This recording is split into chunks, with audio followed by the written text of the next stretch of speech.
अस्सलाम वालेकुम दोस्तों, मैं आपका तारिक महमूद मजलूम की आवाज़ से। दोस्तों, फिर वही खुली कचहरी, फिर हम वहाँ, यानी आज थाना कोट शमाबा में खुली कचहरी है। एसपी इन्वेस्टिगेशन शाहिद नज़ीर साहब पहुँच रहे हैं।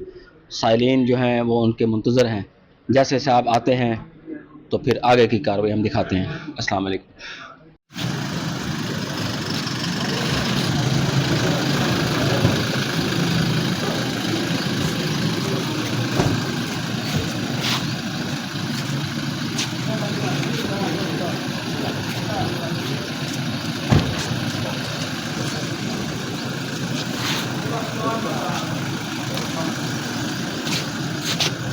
इधर पेश हुआ था सर। इधर? जी सर। अच्छा, आपने बोला इसका क्यों इसको पकड़ के छोड़ दिया? उस वक्त किधर किसको दिया था, किसको कहा था मैंने? सलीम सर, तफ्तीश हुआ है। नहीं, सलीम को तो दिया था। तफ्तीशी दरख्वास्त किसको दी थी? आप कह रहे थे ना किधर आपके दिए दरख्वास्त, तो मैंने किसको दी थी? आपने मुझे सर बुलाया होगा। अच्छा डिप्टी साहब के पास में गया, सलीम साहब दिख रहे। अच्छा, डिप्टी साहब ने फिर बोला जी इसका आराम दे। तो पहले एक फैसला हो जाए। मारे ने पहले ले लें तो दरख्वास्त तो नहीं लिखी अभी भी, कितने मारे ने? दरखास्त दुरुस्त करवाई ऐसे हो जाएगा। मैसेज को नहीं लिखी है ना, खामद नु पानी जान तो रोकिया, खामद का सारा मामला है। ਇਹ ਵੀ ਕਰੋ ਸਰ 1 ਸਾਈਡ ਤੇ ਕੀਤਾ ਪ੍ਰੀਵੈਂਟਿਵ ਐਕਸ਼ਨ हैं? 1 ਸਾਈਡ ਤੇ ਪ੍ਰੀਵੈਂਟਿਵ ਐਕਸ਼ਨ ਇਹਦੀ ਤਰਫੋਂ ਕੀਤਾ ਸਰ ਉਹ ਬੰਦਾ ਕੋਰਟ 'ਚ ਭੇਜਦਾ ਇਹ ਕਹਿੰਦੇ ਕਿ ਸਾਡਾ ਐਫ ਆਈ ਆਰ ਦੇ ਬਾਕੀ ਮਾਮਲਾ ਸਰ ਜ਼ਮੀਨੀ ਇਹਨੂੰ ਪਹਿਲੇ ਕੋਈ ਫੈਸਲੇ ਇੱਕ ਦੋ ਹੋਏ ਆ, ਹੁਣ ਉਸ ਤੋਂ ਬਾਅਦ ਫਿਰ ਦੁਬਾਰਾ ਛੇੜਖਾਨੀ ਹੋ ਗਈ ਚੈੱਕ ਕਰ ਲੈਂਦੇ नहीं समझ आ गया ना, औरत आके अपना तो करने लग पई है रौला। खामद है, खामद आके दरख्वास्त देवे ना। अस्सलाम वालेकुम दोस्तों, मैं आपका तारिक महमूद मजलूम की आवाज़ से। दोस्तों, जैसा कि आप देख रहे हैं कि मैं इस वक्त थाना साजा में मौजूद हूँ। यहाँ खुली कचहरी का इनक़िता किया गया है। एसपी शाहिद नज़ीर साहब यहाँ पहुँच रहे हैं और साइलिन की बहुत बड़ी तादाद है।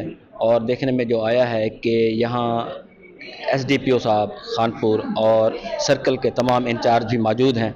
मज़ीद जैसे ही एसपी साहब आते हैं हम अगली बात तब करेंगे। अस्सलाम वालेकुम। उम्र को बड़ी बेटे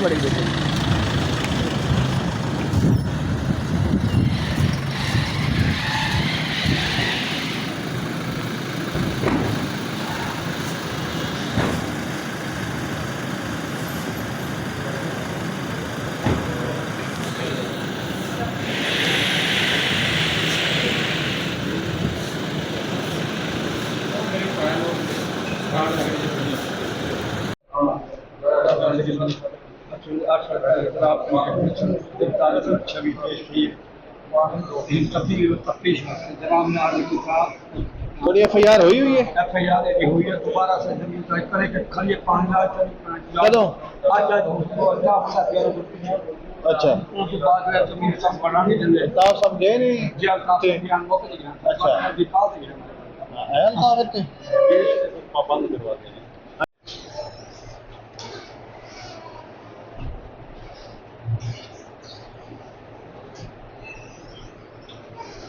दरख्वास्त थाने नहीं दी?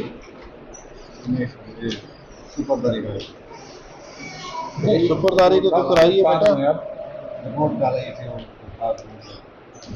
नहीं, सुपरदारी की रिपोर्ट हो गई।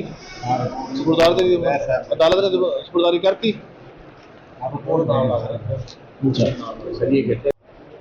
वो साडा जेड़ा उनदा समान असां हिक ते जुगियांगे वो समान किसी के घर क्या वो बंदा खड़े लाहौर असां को 2 डेढ़ का टाइम थिया वने असां वो समान वो आके घर वो समान बाबा अपनी गावां लैन लग्या तो फटाफट लै ली नहीं है। ओदा समान देने दी वारी ये बंदा लाहौर चला गया। वो लाहौर चला गया, पीछे वाला कोई बंदा तो होएगा ना।